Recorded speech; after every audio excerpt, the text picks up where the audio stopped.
السلام علیکم ورحمۃ اللہ وبرکاتہ۔ الحمدللہ رب العالمین والصلاۃ والسلام علی نبینا محمد وعلی آلہ وصحبہ اجمعین، اما بعد۔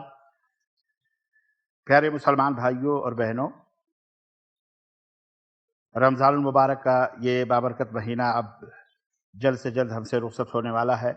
لوگ عید کی تیاریوں میں مصروف ہیں، لیکن ٹھہریے، عید کی تیاریوں سے پہلے آپ صدقہ فطر کی حقیقت کو سمجھ لیں کہ صدقہ فطر کیا ہے، اور صدقہ فطر کب نکالنا ہے، کیسے نکالنا ہے، کتنا نکالنا ہے، اور کس کو دینا ہے، اور کیسے دینا ہے۔ صدقہ فطر در حقیقت یہ وہ صدقہ ہے جسے انسان عید الفطر کے دن نماز عید ادا کرنے سے پہلے پہلے نکالتا ہے، اور اس کو زکوٰۃ فطر بھی کہا جاتا ہے۔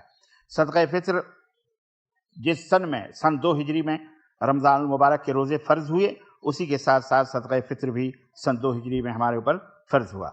صدقہ فطر کا حکم کیا ہے؟ بخاری اور مسلم میں حضرت عبداللہ ابن عمر رضی اللہ تعالی عنہما سے روایت ہے کہ رسول اللہ صلی اللہ علیہ وسلم نے زکوٰۃ فطر میں ہر مسلم آزاد، غلام، مرد، عورت اور چھوٹے اور بڑے پر 1 صاع کھجور یا 1 صاع جو نکالنا فرض قرار دیا ہے، اور یہ حکم دیا ہے کہ عیدگاہ جانے سے پہلے یہ زکوٰۃ فطر ادا کر دی جائے۔ یہ حدیث صحیح بخاری اور صحیح مسلم کے اندر ہے۔ ابن منذر وغیرہ نے اس کے واجب ہونے پر اجماع نقل کیا ہے، تو یہ اجماع کی مانند ابن اسحاق کا کہنا ہے کہ اجماع کے مانند ہے۔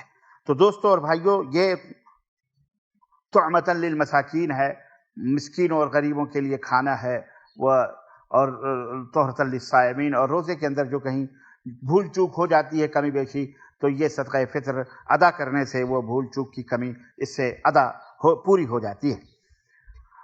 اور یہ بعض اہل علم نے کہا ہر بچے، بوڑھے، جوان، غلام، جیسا کہ اللہ کے رسول صلی اللہ علیہ وسلم کی حدیث میں ہے، بعض اہل علم نے کہا یہاں تک کہ پیٹ میں بھی اگر بچہ ہے تو اس کی طرف سے بھی صدقہ فطر نکالا جائے۔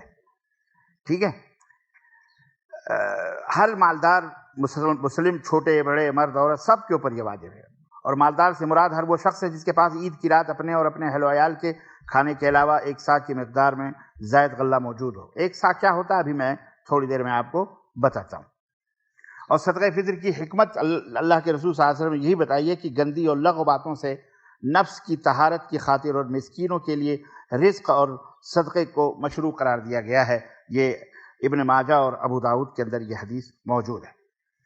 صدقہ فطر میں جو غلے وغیرہ نکالے جاتے ہیں وہ کیا ہیں؟ صدقہ فطر میں گیہوں، جو، کھجور، کشمش، پنیر کے علاوہ ہر اس اناج کو نکال سکتے ہیں جسے اس ملک والے بطور عام غذا کے طور پر استعمال کرتے ہیں۔ جو کھانے پینے کی چیزیں استعمال ہوتی ہیں وہ ہر وہ چیز اس کو بھی نکال سکتے ہیں، جس کے اندر گوشت بھی ہے، اگر کسی گوشت زیادہ ہے گوشت نکال سکتے ہیں، اور جتنی بھی غذا کی چیزیں۔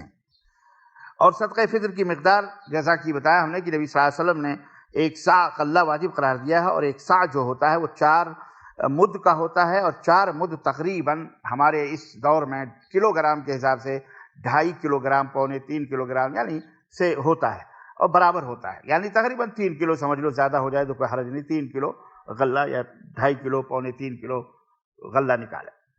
حضرت امیر معاویہ رضی اللہ تعالیٰ عنہ نے سب سے پہلے آدھا صاع گندم گیہوں نکالنے کی رائے دی تھی، جس پر ابو سعید خدری رضی اللہ تعالیٰ عنہ نے ان کی مخالفت کی، اس لیے کہ نبی صلی اللہ علیہ وسلم سے کوئی بھی اناج 1 صاع سے کم نکالنا یہ ثابت نہیں ہے، جیسا کہ صحیح بخاری اور صحیح مسلم ہے۔ صدقہ فطر نکالنے کا جو وقت ہے، ٹائم ہے، اس کے 2 وقت ہیں۔ فضیلت کا وقت عید کی رات سورج غروب ہونے سے عید گاہ جانے تک ہے، اور اگر عید سے 1 دن پہلے بھی، 3 دن پہلے بھی نکال دیا جائے تو ایسا کرنا بھی کافی ہے، جیسا کہ صحابہ کرام رضوان اللہ تعالی علیہم اجمعین کا اس پر عمل رہا ہے۔ صحیح بخاری کے اندر یہ بات موجود ہے، وہ کہتے ہیں کہ ہم 2-3 دن پہلے بھی صدقہ فطر نکال دیا کرتے تھے۔ اور اگر کوئی شخص نماز عید کے بعد صدقہ فطر نکالتا ہے تو پھر یہ صدقہ فطر نہیں ہوگا، بلکہ یہ عام صدقے کے حکم میں ہوگا۔ ایک سوال یہ عام طور پہ پیدا ہوتا ہے کہ محترم، صدقہ فطر میں نبی کریم صلی اللہ علیہ وسلم اور صحابہ کرام سے قیمت نکالنا ثابت ہے کہ نہیں، لہذا فطرے میں نقدی روپیہ پیسہ نکال سکتے کہ نہیں؟ حقیقت یہ ہے کہ اللہ کے رسول صلی اللہ علیہ وسلم سے یا صحابہ کے دور میں درہم بھی تھے، دینار پیسے بھی تھے، لیکن آپ صلی اللہ علیہ وسلم نے نہ ان کی مقدار کی نہ قیمت کچھ بھی نکالنے کا حکم نہیں دیا، بلکہ غلہ ہی نکالتے تھے۔ روپیہ پیسہ وغیرہ یہ نکالنا یہ درست نہیں ہے۔ البتہ آپ کسی شخص کو معتبر شخص کو آپ پیسہ دیں کہ صاحب یہ پیسے ہیں، اس کے غلے خرید کر آپ غریبوں مسکینوں تک پہنچا دیں، تو اناج خرید کر کے، تو یہ جائز ہے کہ آپ وکیل بنا دیں کسی کو، ٹھیک ہے، ایسا کرنا جائز ہے۔ اور صدقہ فطر جو ضرورت پڑنے پر ایک جگہ سے دوسری جگہ بھی منتقل کیا جا سکتا ہے، البتہ یہ ہے کہ آپ جہاں ہیں وہاں صدقہ فطر نکالیں، یہی افضل ہے۔ تو یہ چند احکام تھے میرے پیارے بھائیوں اور بہنوں صدقہ فطر کے تعلق سے، مختصراً تھوڑا لمبا ہو گیا لیکن آپ کی خدمت میں نے عرض کیا ہے، تاکہ اب چونکہ صدقہ فطر نکالنے کا وقت آیا ہے، آپ حضرات اس کی تیاریاں کر لیں۔ اللہ تعالی ہمیں کہنے اور سننے سے زیادہ عمل کرنے کی توفیق عطا فرمائے، ہمارے روزوں کو قبول فرمائے، آمین یا رب العالمین۔ وصلی اللہ علی نبینا محمد وعلی آلہ وصحبہ اجمعین، والسلام علیکم ورحمۃ اللہ وبرکاتہ۔